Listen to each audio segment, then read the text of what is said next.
I'm going to see if I can make this happen. See if we could get a part 3, because we're getting the side of the truck driver.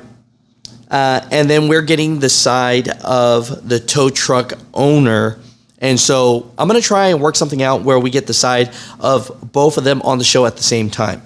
Was it really 16,000? Was it not?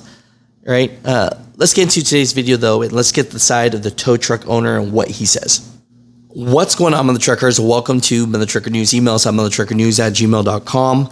Now, the other day, I shared Sergio's story, and so many truck drivers asked me to share it, stating that a truck driver parked for a little bit and went in to get some food or something, and then came back out, got booted, and from there, Sergio stated that the driver, was worked out a deal for $500. And then when he went back into the ATM to grab the cash, they booted him up. There was 10 to 15 cops there. Next thing you know, and now he owes $16,000.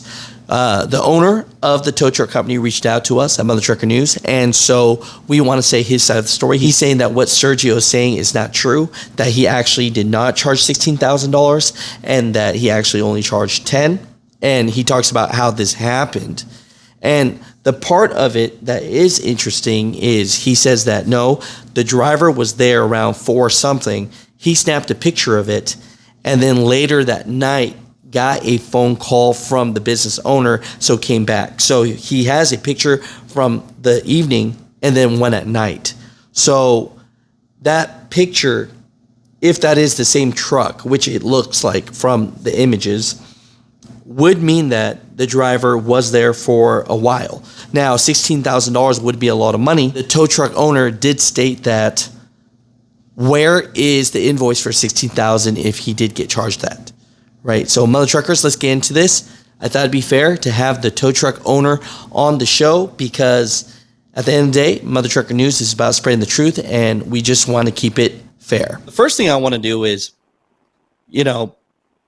I want to set this up right where, I do appreciate you for being on the show, because most people wouldn't get on the show. So let's, you know what I mean? So let's set the story straight and let's find out what's really going on here. And, you let me know. Okay, well, I definitely appreciate you reaching out. I reached out to you last night because, like I said, I've had tons and tons of calls. Like they calling right now, threats, harassing, all because of the impound. Okay, so let's go back to I think it was the 19th when I booted him. So on the 19th, I got a contract at a store.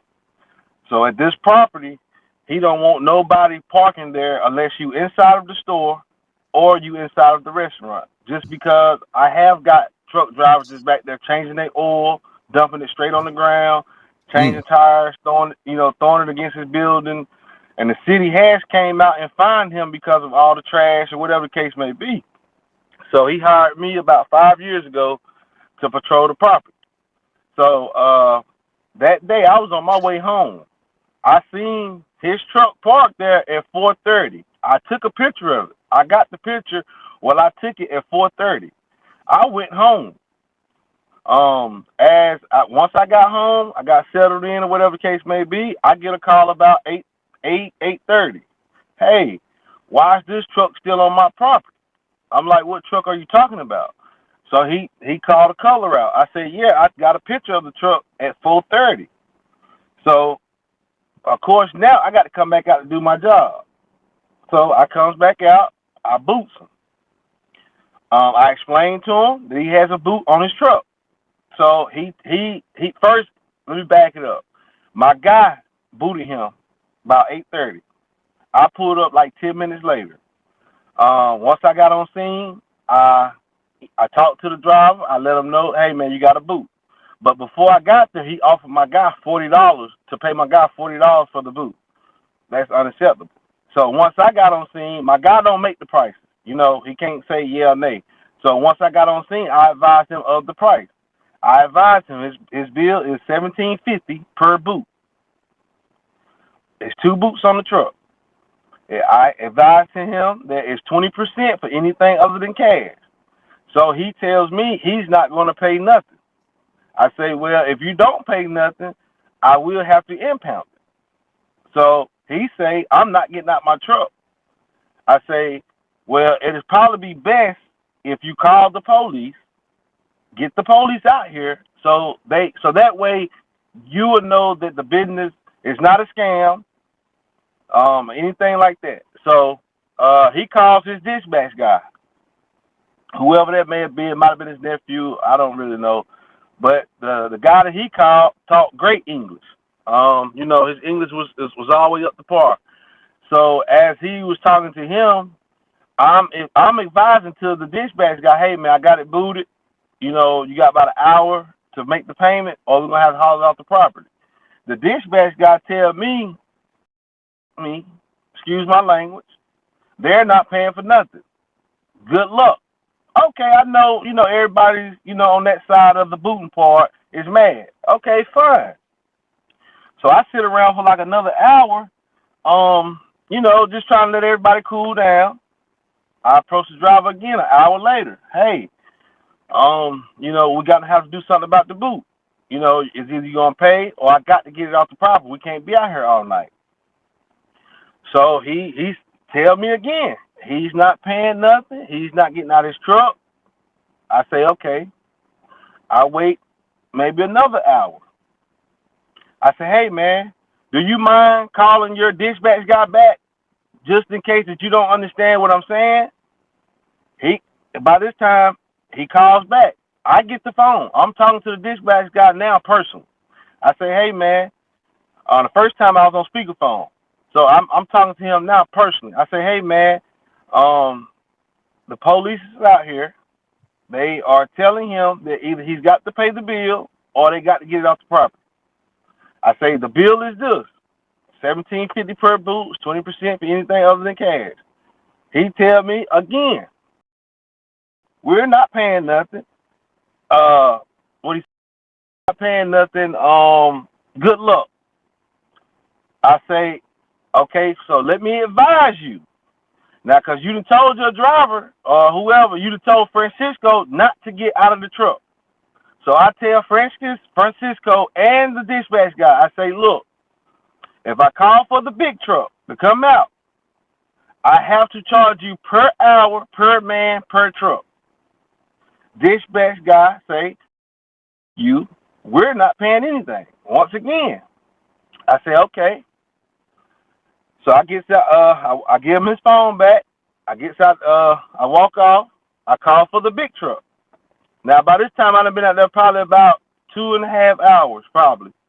So once the dispatch guy, once the guy comes out to pick it up, I had to subcontract it out because I don't have a big record. So once the guy comes back out, we pulls in front of the truck. We can't tow the truck while he's in it. So he's still refusing to get out the truck.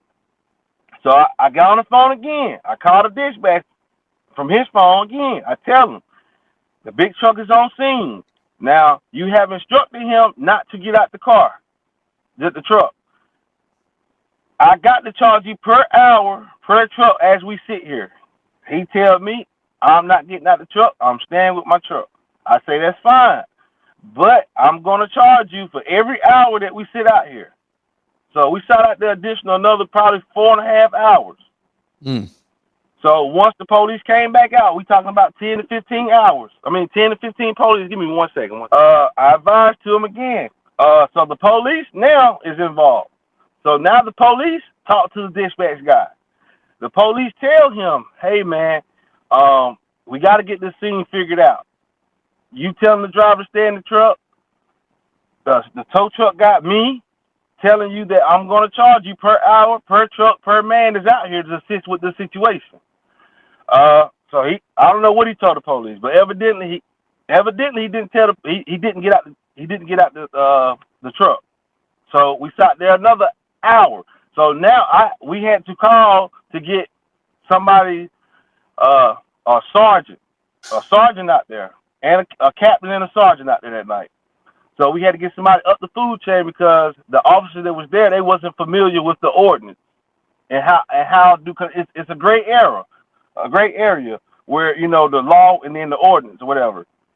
So once the captain got there, the sergeant got there, uh, right before the sergeant and the captain got there, finally he gets out of the truck. So once he gets out of the truck, we go up on. He goes in the store. So okay, let me back it up. So the thing about the internet is saying something about $500. That was never agreement. If I would have said $500, he would have had his truck, and we wouldn't even. I wouldn't be on your podcast. None of this would be going on. I'm not out here to try to hurt nobody's business or any of that. But that was never, the $500 was never a part of nothing. So as he got out the truck, yes, he did walk into the store to get money out the ATM machine. I told him previously that it's a hotel right across the street. You might need to get cash and get you a room because you can't stay in the truck. So that's why I think he went to the ATM machine to get the cash to get the room. But as he goes in the store to get the cash, because by this time the police got him out of the truck. So as he gets the cash, police tell us go ahead and do what we need to do. So with that being said, they telling the driver to go ahead and start hooking up so we can get it off the property. So as he's coming back out of the store, he's running to the truck, say, y'all not going to steal my truck. So by this time, he dives up under the truck and sits up under the truck Indian style, saying he's not going to move. So now it's becoming a big situation because if that, you know, things happen to equipment. So Lord knows, Lord forgive, anything would have gave out while that truck is in the air, it would have crushed him. So the police finally get him from up under the truck. After this, then I advised to him that, hey, your bill is about $10,000. It never was $16,000. I talked to Sergio. Me and him had a conversation, and I told Sergio I could charge him $16,000 because of the wait time, the tow, and me subbing out. So with me having the big truck out there, I want to say for like 5 hours, I had to pay $600 an hour for that big to sit there. So once everything kind of got cleared up so we can hook up, I had to pay additional $1,400 to have that truck hauled off the property.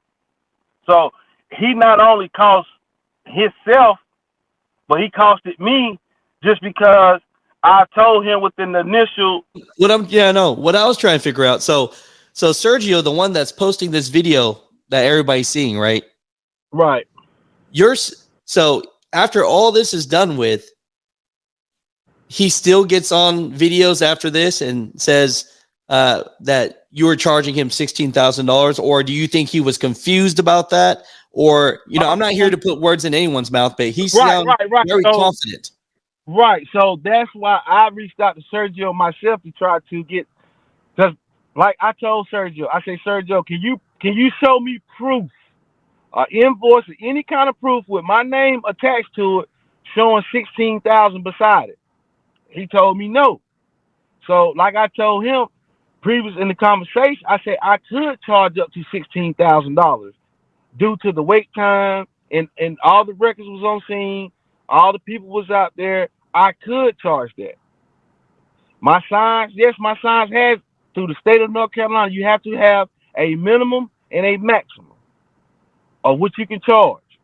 So what I told both of them, I charge every commercial vehicle $1,750.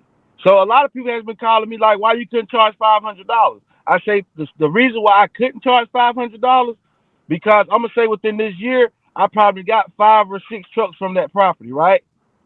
So if I charge Francisco $500 and he's still gonna be mad because he has to pay.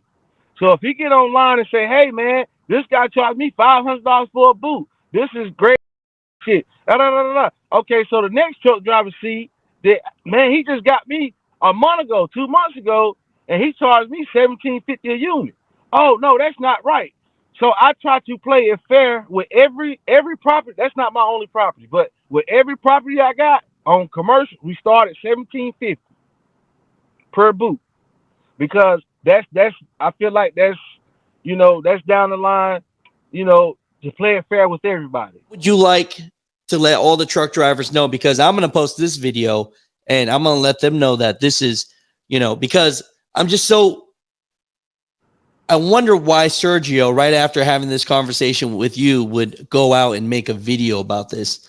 You know what I mean? Well, I don't know if it was. I think I might have caught the video, maybe the second video, because I started getting so many calls, and everybody was saying, "Hey, man," and another guy actually texted me and said, "Hey, man, your business all across YouTube, TikTok, and everything." And I was like, "Wow," because I had been at that point in time, I had got like 20 calls back to back. So I was like, "Wow, man," and he said that this guy has did him like that. So okay, and he sent me Sergio's name. So I went to TikTok and I seen it. So uh I had to go to Google and type in Sergio's name to get his information, so I can have his phone number to call him. So once I called him, I think it was last night. Yeah, it was last night. So when I called him, we talked, and I clearly, telling him like nobody in United States is doing nothing for free. Like everything's cost. You know what I'm saying? Granted, a personal opinion between me and you, is that bill kind of high? Yes, but that's just like if I go, like if I buy a truck, a truck costing, you probably could have got one 10 years ago for probably about 100,000 or 80,000. Now trucks are 150,000, 160,000. You know, so with that being said, nobody can afford to go out and do nothing. I mean, you got to work, so No, you and I got to. and I agree, and I agree with that part. The way So Sergio's video went was he made it sound like, right? He made it sound like the guy stopped, went in real quick, and he got booted, and somebody told him it's gonna be $500. He goes back in to the ATM to pay, and that's when. But according to what you're saying, is that you guys were there for hours. It wasn't this, and he was parked there for hours. It wasn't yeah, this 5 minute stop thing. so the thing about it now on Sergio video, he agreed to say, "Hey, I did see the signs. I've seen the signs, right?" Okay, so when I seen him at 4:30, his truck was parked with the nose of the truck going to the right. So when I got called back out at 8:30, his truck was going to the left. But now he has positioned the truck to where you can't see it riding by. It's kind of like he hid it behind the store of the property. At first, his nose was out so you could see the front of his truck if you're coming down the road. So for him to get in his truck and turn it around to park, somewhat where he can kind of like hide it and stay for the night. And that was 4 hours. That was 4.5 hours later. I could have booted him when I seen him at 4:30, if I wanted to, because that's how my contract is set up. If you're not inside of the restaurant or if you're not doing business at the store, at that point in time, I do have to go in the store and get a signed ticket. But I still can boot you because you're not doing business. You're just there chilling or whatever you may be doing. But so with that being said, no, I didn't bother him. I rode through the parking lot, I took a picture of it, and I left.